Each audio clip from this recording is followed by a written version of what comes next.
Muy bien, pues siendo hoy viernes 11 de febrero del 2022, reanudamos nuestro taller de historia con el tema que nos ha venido ocupando ya algunas sesiones y que es justamente el tema de la revolución. No podemos entender, repito, vale la pena aprender por repetición, recuérdenlo.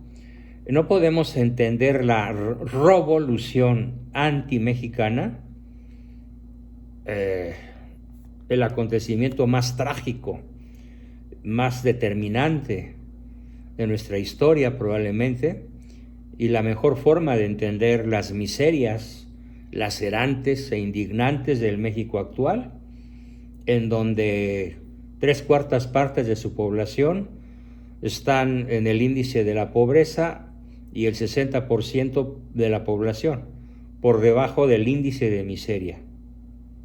Cuando, medida que da la ONU, la FAO y otras organizaciones mundiales, cuando en realidad, si nos atenemos a las declaraciones de los revolucionarios, pues lo que los motivaba aparentemente era tierra y libertad, como en el caso de Zapata, o acabar con los latifundios, como todos los revolucionarios pretextaban, y terminar de alguna manera con la pobreza de todo México. ¿Y qué fue lo que se logró? Se congeló, profesor. A ver, ahí ya se descongeló. Yo me estoy viendo que me muevo. ¿Sí? ¿Lili ya se escucha? ¿Lili? ¿No se escucha? Alguien que me diga. Lili, ¿me puedes decir si ya se escucha? No, no se escucha, profesor. No, ya. Ahora ya lo escuchamos. ¿Ya me escuchan ahí? Ahora, profesor. Qué raro. Puedo volver a repetir porque no escuchamos. Sí, repito el concepto. Y si vuelve a haber alguna interrupción, me avisan, por favor. Amor, yo creo que se va a tener que apagar la tele, porque me estás robando señal. Okay. Y voy a desconectar los celulares. Otra vez está apagado tu micrófono, Juan. Sí. Lo que estoy haciendo es desconectar otros aparatos para que no se robe la señal. Ahí me escuchan, ¿verdad? ¿Me están escuchando? Perfectamente. Sí, ahí correcto. Muy bien. Entonces reanudamos donde nos quedamos. Estaba diciendo entonces que la revolución, mal llamada Revolución Mexicana, a la que yo llamo revolución anti-mexicana, tuvo el pretexto, se estalló y duró más de una década, con el pretexto de resolver el problema de la miseria en el campo, de la pobreza. ¿Cuál fue la realidad? Que el campo se empobreció muchísimo más, el campo se sujetó a los dictámenes de la Unión Americana, de las logias norteamericanas, y la gente pobre fue más pobre y la gente rica se hizo más rica. Y además se instaló en el poder. ¿Cómo entendemos entonces cuál es la causa de que un movimiento que empieza con pretexto libertario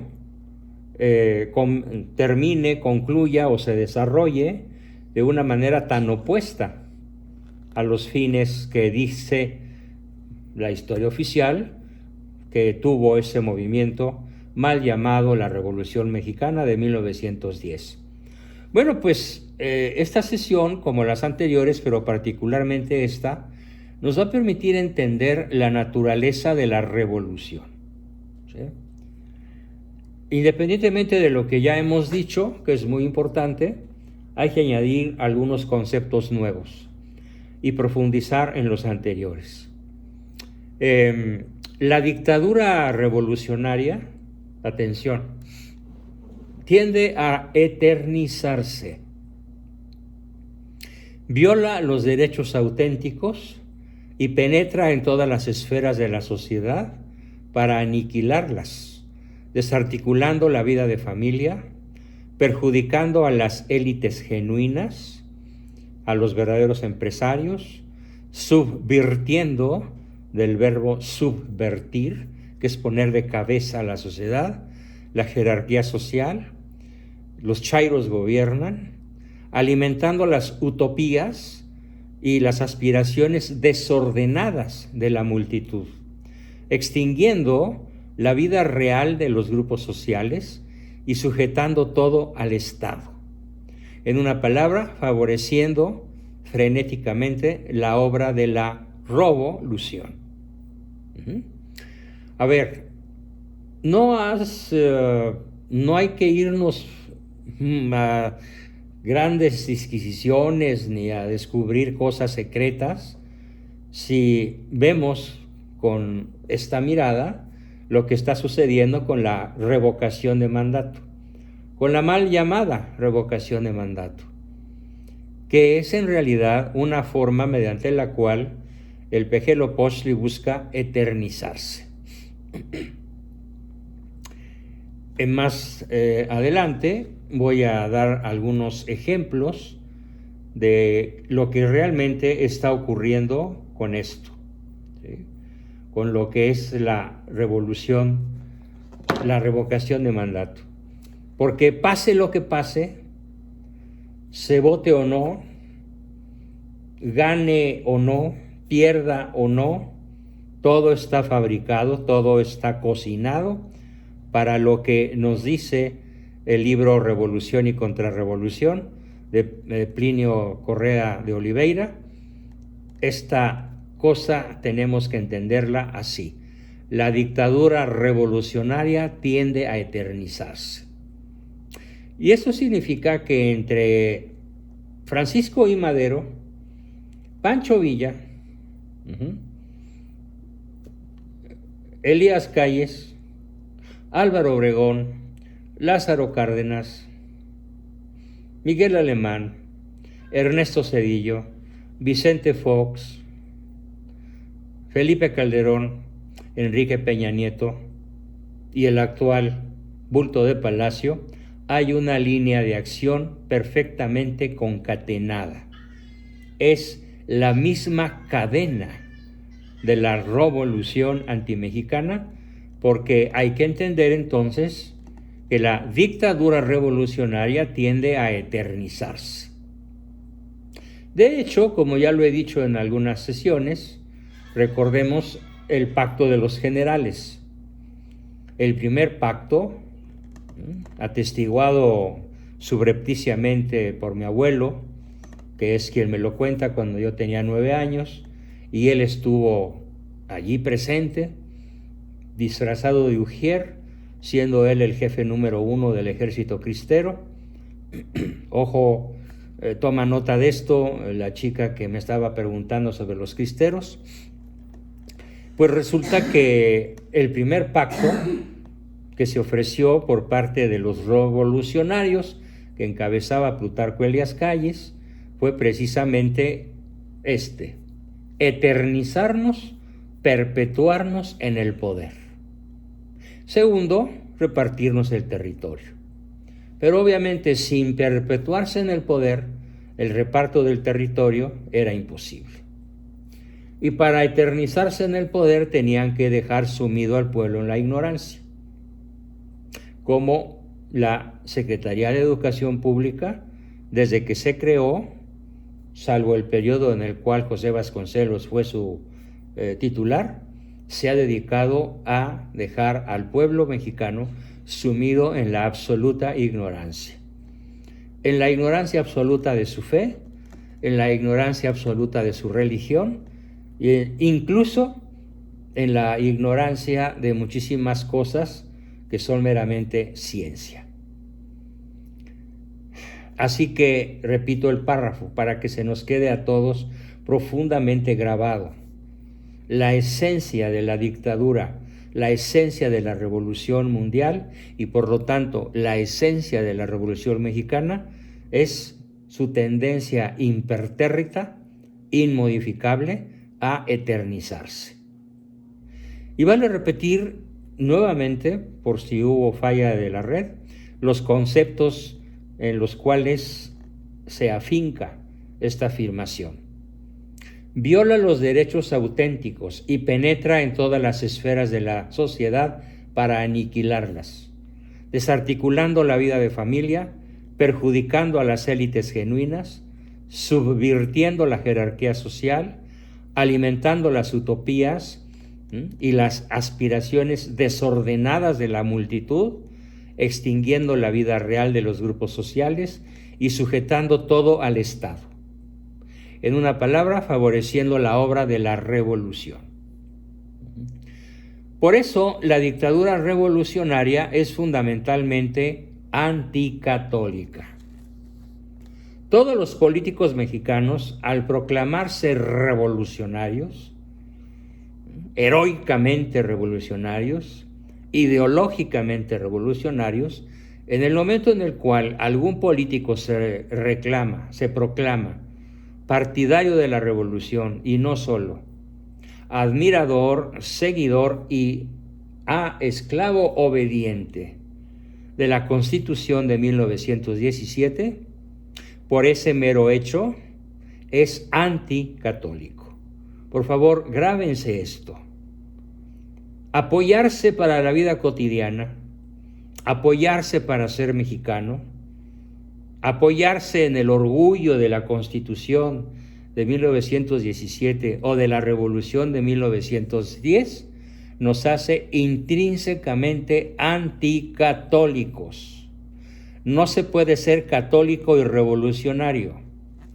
Es pretender mezclar el agua y el aceite.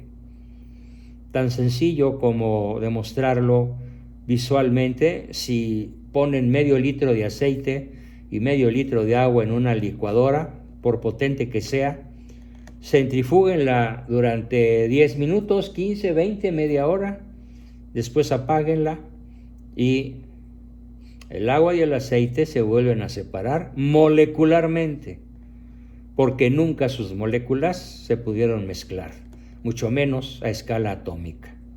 De esa manera es tan irreconciliable el odio, el abismo que separa a la revolución de la Iglesia. Me daría por bien servido con el esfuerzo que he venido haciendo para estar con ustedes, sobre todo durante los meses en los que realmente estuve enfermo. Ahora, como lo comentaba hace un rato, pues ya voy de salida, voy de gane, todavía no canto victoria, pero he ganado mucho terreno. Me daría por bien servido a este enorme esfuerzo que he venido realizando si se graban, por favor, este último par de conceptos. La revolución pretende eternizarse y es intrínsecamente anticatólica. No se puede ser católico y revolucionario, así como no se puede mezclar el agua y el aceite. Ahora, en algunas ocasiones, estratégicamente, la revolución ha procurado favorecer a la Iglesia, al menos en lo exterior. ¿Pero por qué? Porque se trata de una actitud meramente política, que se transforma en persecución eclesiástica conforme comience a detener el paso de la revolución. A ver, lo explico. Esta frase de Plinio Correo de Oliveira es fundamental, pero merece o necesita una explicación. Dice don Plinio, el hecho de que la Iglesia se vea favorecida por la revolución, se trata de una actitud meramente política, que se transforma en persecución franca o velada tan pronto como la autoridad eclesiástica logre comenzar a detener el paso de la revolución. ¿Esto qué significa? Porque muchos aman a Carlos Salinas o lo admiran.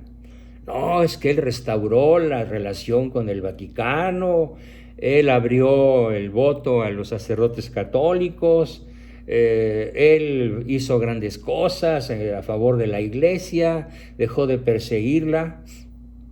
Mentira, podrida.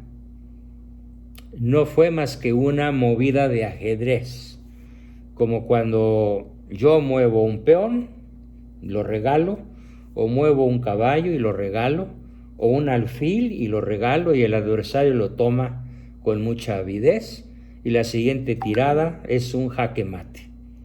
O cuando menos es la pérdida de su reina, la pieza más importante de su tablero después del rey, aunque estratégicamente la reina sea la primera en importancia.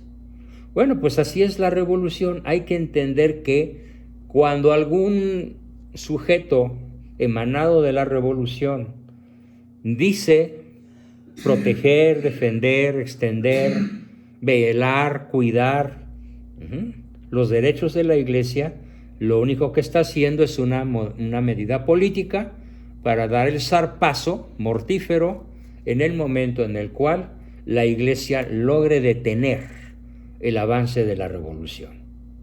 Hasta ahí llegó. Entonces, esta es una tercera idea fundamental.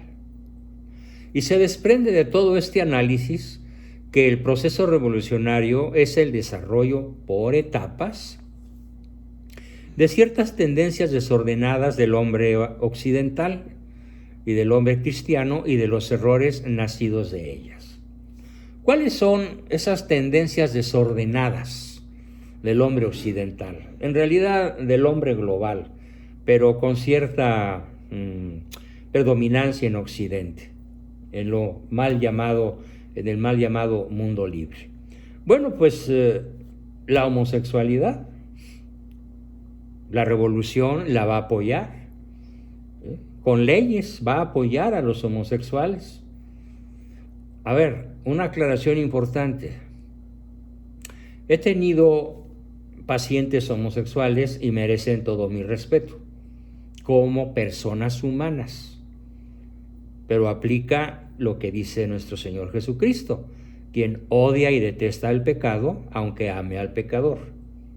Entonces, mi papel como terapeuta cristiano católico ha sido liberar a ese hombre, a esa mujer, presa de una tendencia revolucionaria, de una tendencia opuesta a su naturaleza, para que recupere su equilibrio y pues se reconcilie con su sexo natural.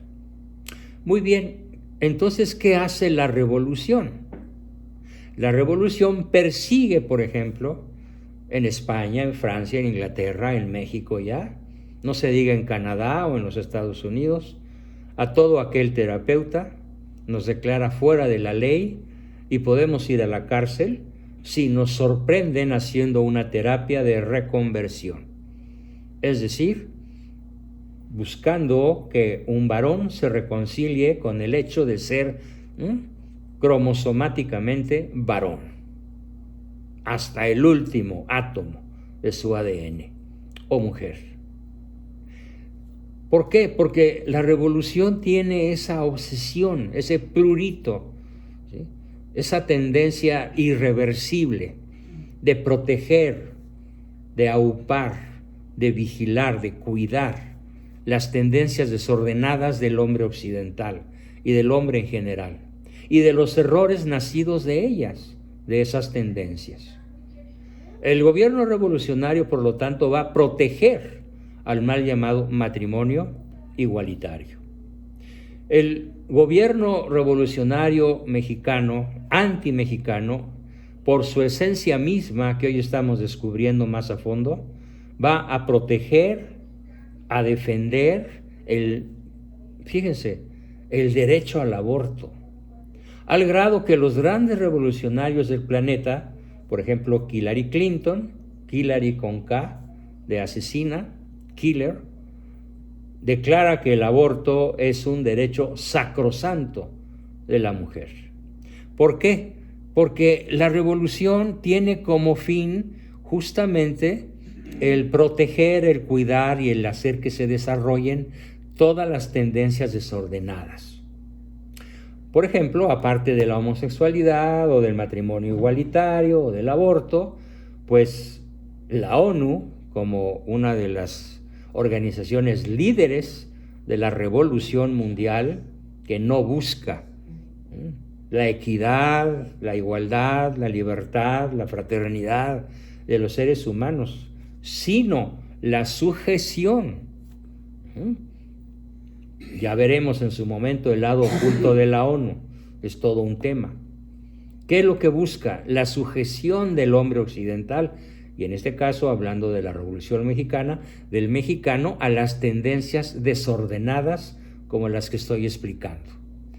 Pero hay que entender que no es de golpe y porrazo, que tampoco es un ascenso lineal, así, en la conquista de los objetivos, que es un ascenso que parece una montaña rusa, en la cual finalmente el carrito llega a su destino. Después de subidas, bajadas, vueltas de cabezas, circunvoluciones, curvas y demás, finalmente la revolución logra, metamorfoseándose a lo largo de su historia, logra su destino. Se metamorfosea, o sea, se disfraza, parece distinta, parece cristiana, parece democrática, parece elitista, parece popularchera, parece católica, ¿sí? Parece cristiana, parece democrática, porque la revolución, hija favorita del príncipe del Averno, que es el padre de la mentira, ¿qué es lo que logra? Engañar a la gente, engañar a las personas de buena fe, que creen justamente en el planteamiento metamorfósico de la revolución por la ingenuidad, por la ignorancia o por la buena fe que caracteriza al católico promedio. Que cuando escucha hablar de todos estos temas, cree que se está hablando de libertad, de igualdad, de fraternidad, que son los lemas luciferinos de la Revolución Francesa y que lo único que hicieron fue hundir a Francia en uno de los momentos más terroríficos de la historia de la humanidad, en aquella etapa que se conoce con el nombre de el terror. Y a partir de la Revolución Francesa, Francia dejó de ser la hija favorita, la hija mayor, la hija preferida de la Iglesia, para convertirse en una enorme prostituta, porque Francia jamás volvió a ser católica, al menos no en su gobierno y en gran medida tampoco en su pueblo. Desde la Revolución Francesa, esa metamorfosis revolucionaria en Francia logró plenamente su objetivo, como también, lo vamos a ver en su momento, lo ha logrado tristemente en México, en nuestro país. Esa metamorfosis, esa manera de llamarse Partido Acción Nacional, Partido Revolucionario Institucional, Partido de la Revolución Democrática, Movimiento de Renovación Nacional, el Partido Verde Ecologista, todo eso son simples fachadas de la revolución que pretende eternizarse en el poder para sumir al pueblo en la ignorancia y lograr sus objetivos no maquiavélicos, luciferinos. Bueno, incluso hablando de esta metamorfosis, un poco después de la Revolución Francesa, cuando llega Napoleón, o mejor dicho, antes de la Revolución Francesa, antes del estallido de la toma de la Bastilla, usó máscara y lenguaje aristocráticos, y usó lenguajes eclesiásticos con curas revolucionarios. Frecuentó la corte en la Revolución y se sentó a la mesa del Consejo del Rey. Después se volvió burgués y trabajó por la extinción incruenta de la monarquía y de la nobleza y por una velada y pacífica supresión de la Iglesia Católica. ¿Qué quiere esto decir? Que el demonio se disfraza de ángel de luz para lograr sus objetivos.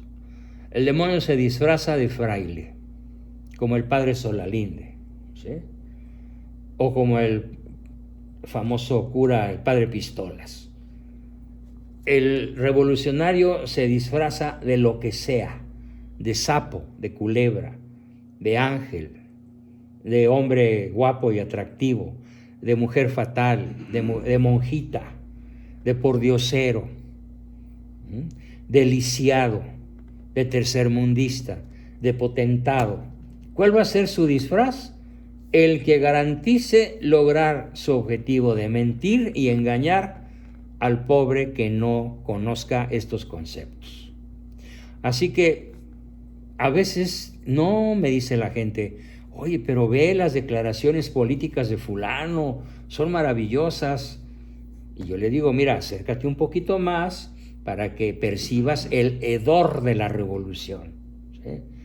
Si no estamos entrenados en estos conceptos, no nos vamos a dar cuenta de las metamorfosis mediante las cuales la revolución, por ejemplo, le tiende la mano a la iglesia y le abre las puertas a la nobleza exiliada en Francia y en otras muchas naciones, como Inglaterra o Alemania o Italia, y aplaude el retorno del rey al trono, del rey católico, en estas naciones que acabo de mencionar. Pero con esas metamorfosis no se detiene el proceso revolucionario, simplemente avanza. Avanza aunque parezca retroceder. A veces el movimiento más inteligente de la revolución, ¿cuál creen que es? Fingir, como nos lo dice Plinio Correo de Oliveira en su formidable libro, el mejor modo de engañar a la gente es simular que está muerta, que está vencida, que ha sido derrotada, que ya triunfó la monarquía católica, que ya triunfó la derecha provida, que ya triunfó un movimiento formidablemente bien organizado que esgrime la bandera del Vaticano o la bandera del catolicismo, y finge estar muerta. Esta es una de las metamorfosis más interesantes y más efectivas de la revolución. ¿Por qué? Pues porque es la que más incautos pesca.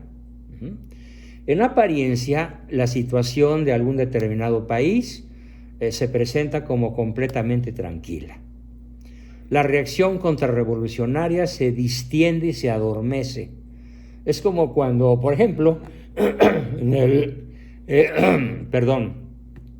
cuando en el fútbol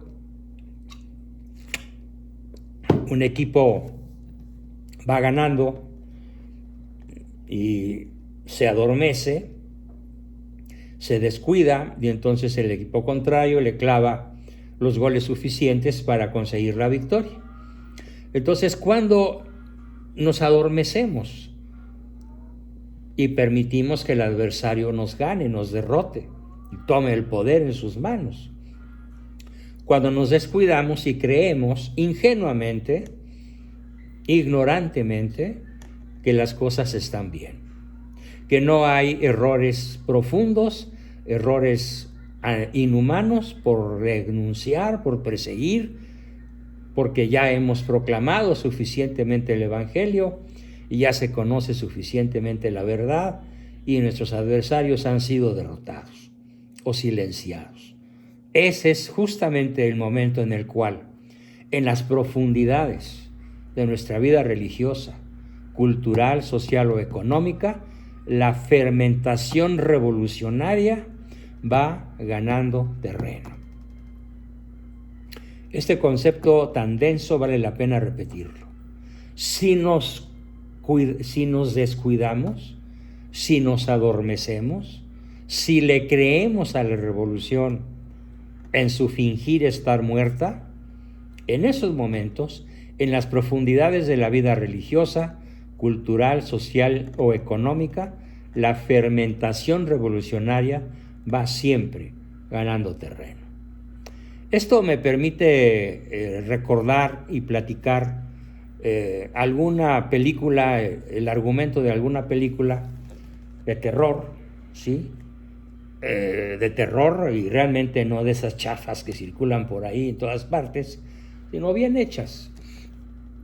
Tipo Hitchcock, por ejemplo, el amo de las películas de terror, en donde aparentemente el malo, el perverso, el asesino, el tenebroso ha sido derrotado por las fuerzas policiales, ha sido derrotado por un detective inteligente, valiente, honesto y además guapo. Y en la última escena de la película se ve cómo el maligno palpita. Saca una manita, nada más, o asoma un ojito, o hace un movimiento sospechoso, o lanza una sombra, y entonces en esos momentos la película termina y sabemos que el mal triunfó, aunque aparentemente el bien haya ganado. Falso. Pues así es en la vida real. Al cabo de ese aparente intersticio de triunfo del bien, explota de pronto una convulsión inesperada, frecuentemente mayor que las anteriores, y la más poderosa fuerza propulsora de la revolución está pues en las tendencias desordenadas, éticamente desordenadas. Todas las tendencias que no siguen el orden natural creado por Dios, y México es en estos momentos uno de los países más desgarrados de la tierra por su apertura al aborto, a la ideología de género, al matrimonio igualitario, a la homosexualidad en ambos sexos, a la corrupción y a multitud de azotes más. Justamente allí palpita la revolución, en las tendencias más desordenadas. Por esto, la revolución ha sido comparada por muchos autores como un tifón, un terremoto o un ciclón, ya en su fase activa, no en su fase de aparentemente estar muerta. Es que las fuerzas naturales desencadenadas, ¿sí?, son imágenes materiales de las pasiones desenfrenadas del ser humano. Como en los cataclismos, las malas pasiones tienen una fuerza inmensa, pero para destruir. Esa fuerza ya viene potencialmente en el primer instante de las grandes explosiones, con toda su virulencia, que quedará patente más tarde en sus peores excesos. En las primeras negaciones, voy a poner varios ejemplos históricos. En las primeras negaciones del protestantismo, por ejemplo, ya estaban implícitos los anhelos anarquistas del comunismo, ¿sí? Si desde el punto de vista de la formulación explícita, Lutero no era sino Lutero, todas las tendencias, todo el estado del alma, todos los imponderables de la explosión luterana ya traían consigo de modo auténtico y pleno, aunque implícito, es decir, en semilla, el espíritu de Voltaire y de Robespierre, de Marx, de Lenin. ¿Y quién nos dice todo esto? Pues nada menos que León XIII, en una encíclica que les voy a pedir que lean, por favor, porque está relacionada justamente con el tema que estamos viendo. Esta encíclica se llama Quod Apostolici Muneris. Repito, Quod Apostolici Muneris. Lo voy a subir, el nombre lo voy a subir a todos los grupos para que todos tengan la oportunidad de darle copy, paste y bajarla de su red. En esta encíclica nos dice pues el Papa León XIII que todas las tendencias, todo el estado del alma condenada, todos los imponderables de la explosión luterana ya traían consigo de modo auténtico y pleno, aunque implícito en semilla, el espíritu de Voltaire y de Robespierre, de Marx y de Lenin. Estas tendencias desordenadas, que ya las he dicho en varias ocasiones y que no vale la pena repetir, estas tendencias desordenadas se desarrollan como los pruritos y los vicios. ¿Qué es un prurito? Un prurito es sinónimo de obsesión. A ver, por ejemplo, si te da comezón en alguna parte del cuerpo, una comezón intensa, pues la tendencia es rascarse. ¿Y qué pasa si te rascas? Pues te da más comezón. Y puede llegar un momento, a mí me ha pasado, a cualquiera nos ha pasado, que por rascarte mucho, pues te saques la sangre y te tengas que poner una pomada que sea analgésica, que calme el prurito de la comezón, ¿sí?, de las ganas de rascarte, y que incluso esa pequeña herida que te hiciste quede sanada. Pero si te rascaste con las uñas llenas de bacterias, lo más probable es que te consigas una infección que puede llegar a ser una septicemia, y en una de esas hasta te cuesta la vida. Pues bien, en los pruritos revolucionarios hay que entender que son como los vicios. En la medida en la que se satisfacen, crecen en intensidad. A ver, es clásico.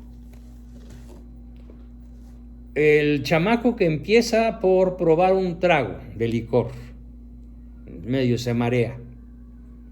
La siguiente vez, pues, repite, tal vez el traguito, que no es gran cosa, pero que le permite sentir algunos minutos o algún rato de euforia alcoholizante. Pero con sus amigos le van a hacer el reto a que no te tomas dos, y así a lo largo de su vida va a ir desarrollando el vicio del alcoholismo, y como terminan muchísimos alcohólicos tomando hasta alcohol de 96 grados y se mueren de una cirrosis o absolutamente alcoholizados. ¿Cómo comenzó todo? Con una inocente copita de licor a los 15 años. Tengo más experiencia con personas que son adictas a la marihuana, a la cocaína, a la heroína, cualquiera de las drogas psicodislépticas, que comenzaron por curiosidad. Y la misma cantidad de droga les produjo un resultado euforizante durante algunos meses, sin que esa cantidad de droga tuviera que ser incrementada. Pero llega un momento en que esa misma cantidad de droga ya no produce el efecto placentero deseado. Y entonces la persona escala en cantidad y escala en cantidad y en calidad. Más calidad, más cantidad, más intensidad, más frecuencia, hasta lograr su absoluta destrucción. Bien, esta es una tendencia desordenada. Y se compara entonces en el libro de Plinio Correa de Oliveira con justamente cómo opera la revolución. Estas últimas tendencias exacerbadas, llevadas por un movimiento análogo, nos lleva socialmente a nuevas crisis, a nuevos errores, a nuevas revoluciones. Es lo que explica que nos encontremos hoy con un paroxismo tal de impiedad y de inmoralidad. Hoy alguno de ustedes subió a varios grupos una convención de satanistas, una convención de sujetos, de personas que en los Estados Unidos tienen una agrupación probablemente de cientos de miles, que son adoradores del demonio. Sí, es un paroxismo de impiedad, un paroxismo de inmoralidad. ¿Cómo comenzó todo? ¿Cómo comenzó este abismo de desórdenes y discordias? Por poner solo un ejemplo. Otro ejemplo gravísimo, sobre todo en la Unión Americana, es el delirio por las armas, en donde una semana sí y otra también. Hay tiroteos porque el norteamericano promedio tiene adicción por las armas, adoración por las armas. Y como lo dicen sus enemigos, algunos senadores, menos armas, menos muertos. Y no todas las armas hay que quitárselas a todas las personas, sino algunas armas hay que quitárselas a algunas personas. Pero está la adicción que ha resultado imposible quitarle una sola pistola a cualquier ciudadano, por enfermo, perverso o criminal que esté. En este desorden y discordia hay que entender que está la mano de la revolución. Así que la revolución está en lo que llamamos los azotes del tercer milenio. ¿Por qué? Porque los azotes del tercer milenio son desórdenes y discordias que son atizadas por la revolución. Vale la pena repetir que los amos de la revolución mundial son a lo sumo 15 familias, herederas del gran Sanedrín Supremo, aquel que en el año 33 de nuestra era exige a Poncio Pilato con 1001 argucias la crucifixión de Cristo. Y en línea directa hoy gobiernan la tierra y pretenden, mediante los azotes del tercer milenio, el narcotráfico, las armas, la amenaza nuclear, la pobreza extrema, la desvinculación familiar y multitud de fenómenos más, de los cuales tendremos una sesión especial próximamente, que así se llama, los azotes del tercer milenio, porque no se puede entender la historia sin estos conceptos, ¿sí?, que son el paroxismo. ¿Qué significa la palabra paroxismo? Bueno, pues es el momento culminante de una pasión desordenada. Así se define paroxismo. El paroxismo de la rabia, el paroxismo del odio, el paroxismo del deseo lujurioso, es justamente lo que nos lleva al abismo de desórdenes y discordias. Hay que considerar que la revolución tiene sus periodos de una calma acentuada. Yo diría que aparentemente la revolución cesó. Y así parece que el proceso revolucionario es discontinuo y que por lo tanto no es uno. Aguas, no es cierto. Esas calmas aparentes son meras metamorfosis de la revolución. Los periodos de tranquilidad aparente, supuestos intersticios, han sido en general aprovechados por los líderes ocultos de la revolución como una fermentación revolucionaria, sorda y profunda. En el periodo de la Restauración en Francia, ocurrido entre 1815 y 1830, la revolución aparentemente había sido derrotada, pero no fue así. Fue, como dicen los portugueses, requintada, o como diríamos en México, elevada al cuadrado, porque los objetivos de la Revolución Francesa, finalmente, ¿en dónde se concretaron? ¿En dónde tuvo éxito finalmente la Revolución Francesa? Pues casi 2 siglos después, con la Revolución Bolchevique, con la Revolución Rusa.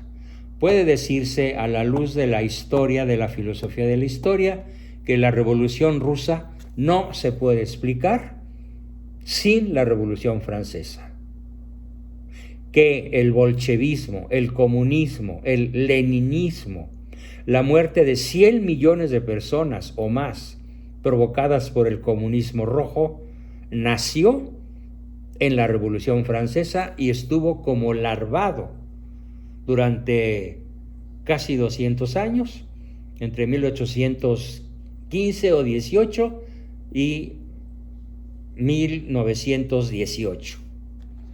No, 100 años larvado, no 200, 100 años larvado. Y es que las pasiones desordenadas, yendo en un crescendo análogo al que se produce por la aceleración de la ley de la gravedad, y alimentándose de sus propias obras, acarrean consecuencias catastróficas que a su vez se desarrollan según la intensidad proporcional que se busca desde la cúpula de mando. Y en la misma progresión los errores generan errores y las revoluciones abren camino unas a otras. El proceso revolucionario, hay que entenderlo entonces, se da en velocidades distintas. Es probable que en estos momentos en Polonia y en Hungría el proceso revolucionario esté pausado, esté larvado, y podamos decir que se trata de dos naciones católicas. Pero de alguna manera, en cierto rechazo a ciertas leyes católicas, incluso dentro de la católica Polonia, ya nos demuestran que la revolución sigue larvada, sigue activa. No hay que confiarnos, y mucho menos en México. Hay movimientos revolucionarios de alta velocidad. ¿Cómo entendería yo el movimiento del Pejelopost, del bulto de Palacio? Bueno, déjenme decirles que comparado con Venezuela, que fue un movimiento lento, que tardó 20 años, desde Hugo Chávez hasta Maduro, tardó 20 años, aquí nos ha llevado 3 y fracción. Así que aquí podemos decir que en México el movimiento procomunista de Manuel Andrés López Obrador, de toda su camarilla de primer nivel, incluyendo los posibles sucesores a la presidencia, como Marcelo Ebrard o algún otro por ahí, como este jefe de los senadores y diputados de la bancada de Morena, el que sea, es un procomunista abierto o larvado, es un procomunista frenético, exacerbado, enojado, ¿no? Como ese Fernández Noroña, a los que muchos llamamos La Roña, haciendo una analogía ahí con su apellido, pero para allá vamos, hacia allá nos lleva un movimiento que hay que entender, no es Morena, no es el PRI, no es el PAN, no es cualquier partido político, son todos ellos dirigidos desde sus cúpulas por un movimiento de alcance global que tiene una vigencia de 6,000 años de duración.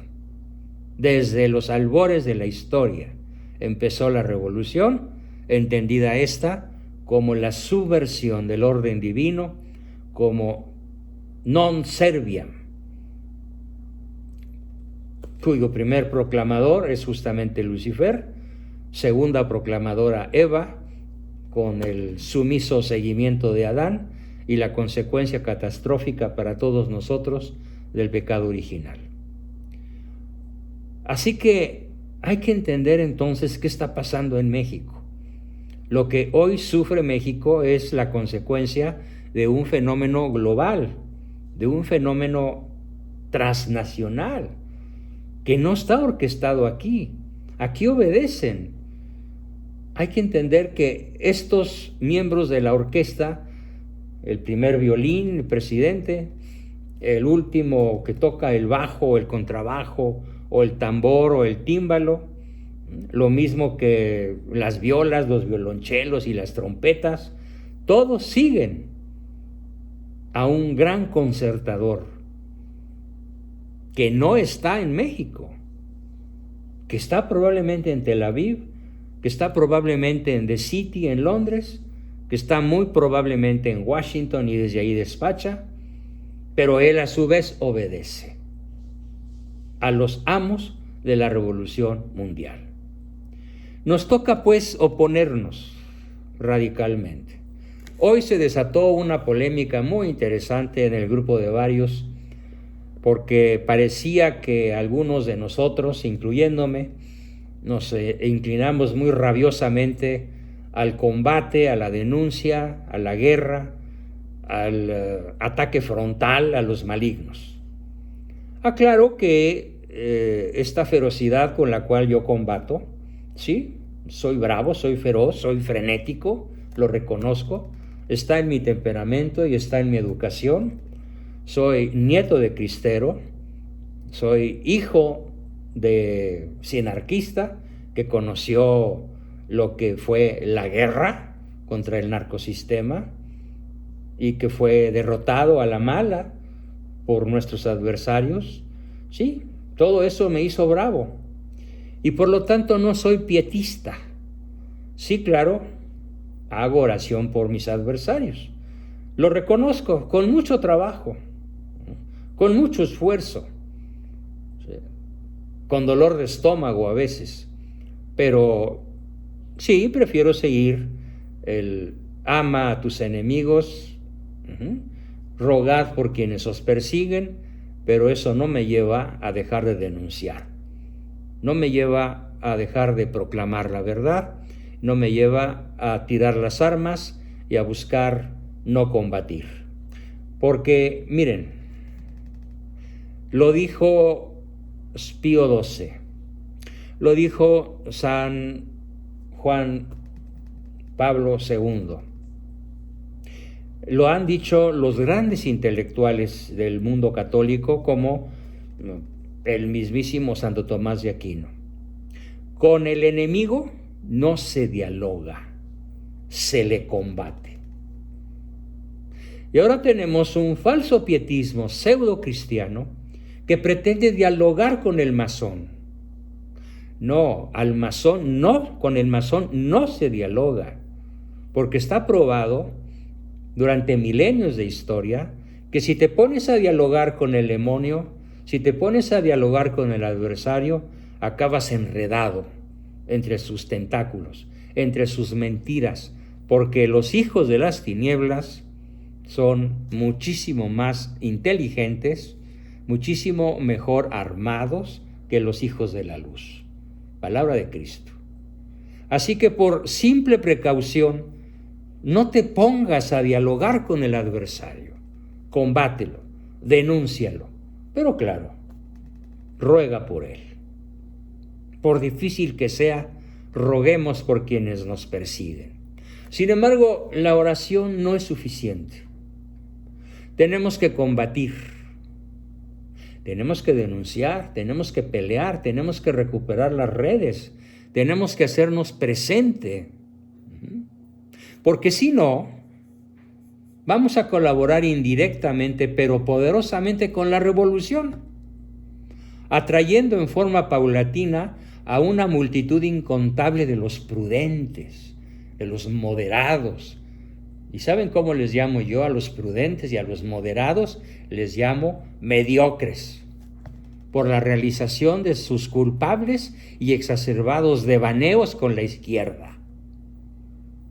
La izquierda estuvo en el lado izquierdo de Cristo en la cruz y no se arrepintió. Dimas sí se arrepintió, Gestas no se arrepintió, a pesar de que estaba a un par de metros de su Redentor. No caigamos pues en una falsa piedad de no ser atacantes, de no ser denunciantes, de no ser frenéticos, atrevidos, definidos en el combate contra el maligno. A la vez que, repito, oremos por quienes nos persiguen. Hay que denunciarlos, sabiendo que muy probablemente nuestras oraciones serán tomadas por Dios y dirigidas a alguna otra persona que necesite de nuestras oraciones, porque ellas van a ser rechazadas por quienes tienen juramento de obediencia a Lucifer. Y este juramento de obediencia a Lucifer es probablemente, y con eso termino mi sesión de hoy, el rasgo más importante de nuestros adversarios revolucionarios antimexicanos. Su pacto con el demonio, a cambio de poder, fama, riquezas, honores y placeres. De todas formas, oremos por ellos, pero denunciémoslos, sin mediocridad, sin cobardía, sin medias tintas. Que tú sí sea sí y tú no sea no. Bien, gracias, y abrimos cauce a sus preguntas, dudas, respuestas, aportaciones y demás. ¿Quién quiere comenzar? Tenemos 3 manitas levantadas. Adelante, Carla y Hugo, por favor.